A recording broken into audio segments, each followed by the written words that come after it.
বেরিয়ে এলো দলের বিলাল। বিসিবির কারণেই মোস্তাফিজকে দলে নেয়নি চেন্নাই সুপার কিংস। ফাঁস হলো সব গোপন তথ্য।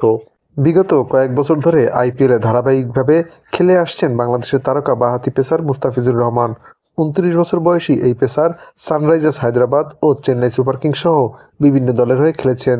তার অফ কাটার এবং স্লোয়ার বলে বোলিং দক্ষতা আইপিএলে বরাবরই প্রশংসিত হয়েছে। কিন্তু চলতি মৌসুমে নিলামে অবিক্রিত থাকেন মোস্তাফিজুর রহমান।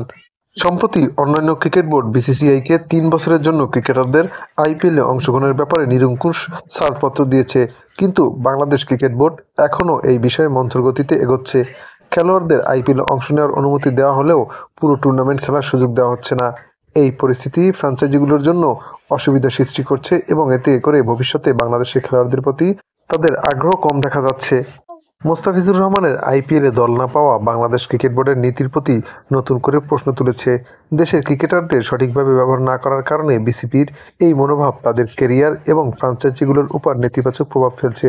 এখন দেখার বিষয় ভবিষ্যতে বিসিবি তাদের নীতি পরিবর্তন করে কিনা এবং খেলোয়াড়দের জন্য আরও উদার মানসিকতা দেখায় কিনা।